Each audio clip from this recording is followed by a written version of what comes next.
అరే మచ్చా, తక్కువ రేటుకి వస్తుంది కదా అని సిటీకి దూరంగా ఒక పాత బంగ్లా కొంటే ఆ ఇంట్లో ఒక దయ్యం కూడా ఫ్రీగా వస్తే ఎలా ఉంటుంది?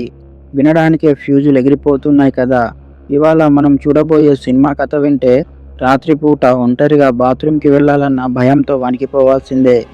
World best horror movie 'the conjuring'. ఇక కథలోకి వెళ్తే, ఇంకా ఎవరైనా మన ఛానల్‌ని సబ్స్క్రైబ్ చేసుకోకపోతే వెంటనే ఆ గంట సింబల్‌ని గట్టిగా పీకండి.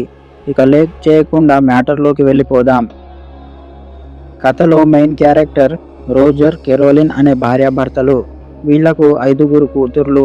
ఇంత పెద్ద ఫ్యామిలీకి సిటీలో ఇల్లు కొనలేం సామి అని చెప్పి ఒక పల్లెటూరులోని అడవి పక్కన ఉన్న ఒక పాత బంగ్లాను చాలా తక్కువ రేట్‌కి కొనేస్తారు.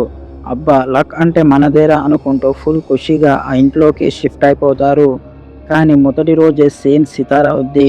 వాళ్ళు పెంచుకునే కుక్క అసలు ఆ ఇంటి లోపలికి రాదు. బయట ఉండి గట్టిగా మొరుగుతుంది. సరే సర్లే, కొత్త ప్లేస్ కదా అని వీళ్ళు లైట్ తీసుకుంటారు. కానీ నెక్స్ట్ డే మార్నింగ్ చూసేసరికి ఆ కుక్క చచ్చిపోయి ఉంటుంది. అసలు ట్విస్ట్ ఇక్కడే స్టార్ట్ అవుద్ది. ఇక ఆ ఇంట్లో దయ్యం తన సైకో ఆటలు మొదలుపెడుతుంది. కరెక్ట్‌గా రాత్రి 3:07 ఇంట్లో ఉన్న అన్ని గడియారాలన్నీ ఆగిపోతాయి. అదే టైంకి ఇల్లంతా విపరీతమైన కుళ్ళిన వాసన వస్తుంటుంది.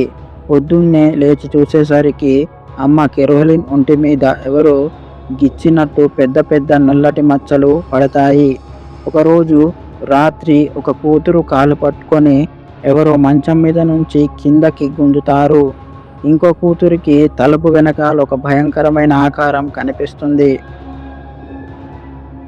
కానీ వీటన్నిటికంటే హైలైట్ సీన్ ఏంటంటే, ఒకరోజు అమ్మ కెరోలిన్ చీకటిగా ఉన్న బేస్మెంట్‌లోకి వెళ్తే అక్కడెవరో చప్పట్లు కొట్టినట్టు శబ్దం వస్తుంది. వెంటనే లైట్స్ ఆగిపోతాయి. తలుపులు లాక్ అయిపోతాయి. అమ్మడికి మైండ్ బ్లాక్ అయిపోతుంది. ఇక లాభం లేదురా బాబు ఆ ఇంట్లో ఏదో తేడాగా ఉందని డిసైడ్ అయిపోతారు. భయంతో చచ్చిపోతున్న ఆ ఫ్యామిలీ మన దయ్యాల వేటగాళ్ళు ఎడ్ లోరెన్ దగ్గరికి వెళ్ళి కాపాడండి అని కాళ్ళు పట్టుకుంటారు. వీళ్ళు అఫీషియల్ దయ్యాల వేటగాళ్ళు. సరే అని వీళ్ళు ఆ ఇంట్లో కెమెరాలు, రికార్డర్లు పట్టుకొని దిగుతారు. లొరెన్‌కి ఒక స్పెషల్ పవర్ ఉంటుంది. ఆమె కళ్ళు మూసుకుంటే అక్కడ ఏం జరిగింది అని కనిపిస్తుంది. ఆమె రీసెర్చ్ చేసి ఏం కనిపెడుతుందంటే, ఆ ఇల్లు పాతకాలంలో బెత్షెబా అనే మంత్రగత్తెది. ఆమె తన పుట్టిన బిడ్డను సాతానుకి బలి ఇచ్చి ఆ ఇంట్లో ఎవరు వచ్చినా చచ్చిపోవాలని శపించి అక్కడే ఉన్న చెట్టుకి ఉరివేసుకొని చనిపోతుంది. అప్పటినుండి ఆ ఇంట్లోకి వచ్చిన తల్లుల ఒంట్లోకి దూరి వాళ్ళ చేతనే వాళ్ళ పిల్లల్ని చంపేస్తుందని తెలుసుకుంటారు. ఇక లేట్ చేస్తే దయ్యం అందరిని లేపేస్తుందని చెప్పి పూజ చేయాలి అనుకుంటారు. కానీ ఈలోపే ఆ బెత్షెబా దయ్యం అమ్మ కెరోలిన్ ఒంట్లోకి దూరిపోతుంది. కెరోలిన్ కళ్ళు నల్లగా మారిపోయి గాలిలో తేలుతూ తన కూతుర్నే చంపడానికి కత్తి పట్టుకొని పరిగెడుతుంది. థియేటర్‌లో ఈ సీన్ చూసి సగం మంది ప్యాంటే తడిపేసుకున్నారు మచ్చా.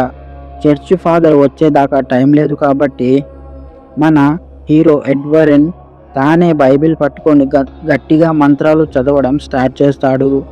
దయ్యం కెరోలిన్‌ని కుర్చీతో సహా ఊపేస్తూ ఉంటుంది. రక్తం కక్కుకుంటుంది. చివరికి లోరెన్ ఏం చేస్తుందంటే, కెరోలిన్‌కి తన పిల్లలతో ఉన్న పాత మంచి జ్ఞాపకాలను గుర్తు చేస్తుంది. నువ్వు ఒక అమ్మవి. నీ పిల్లల్ని నువ్వే చంపలేవు. ఆ దయ్యం మాట వినకు అని గట్టిగా అరుస్తుంది. అంతే, ఆ మదర్ సెంటిమెంట్ వర్కౌట్ అయ్యి కెరోలిన్ తన మనోధైర్యంతో ఆ దయ్యాన్ని ఎదిరిస్తుంది. వెంటనే ఎడ్ మంత్రం చదివి ఆ బెత్షెబా దయ్యాన్ని పాతాళలోకంలోకి తొక్కిస్తాడు. ఇక ఇల్లంతా ప్రశాంతంగా మారుతుంది. ఆ ఫ్యామిలీ బ్రతుకు జీవుడా అని ఊపిరి పీల్చుకొని బయటపడుతుంది. ఇక వారెన్ భార్యాభర్తలు ఆ ఇంట్లోని ఒక పాత మ్యూజిక్ బాక్స్‌ని గుర్తుగా తీసుకొని వాళ్ళ ఇంటికి వెళ్ళిపోవడంతో సినిమా ఖతం. సో ఇది మచ్చా 'ది కంజరింగ్' స్టోరీ. నా ఎక్స్‌ప్లనేషన్ నీకు నచ్చితే వీడియోని గట్టిగా లైక్ చేసి ఈ ఛానల్‌ని దోస్తులందరికీ షేర్ చేయి.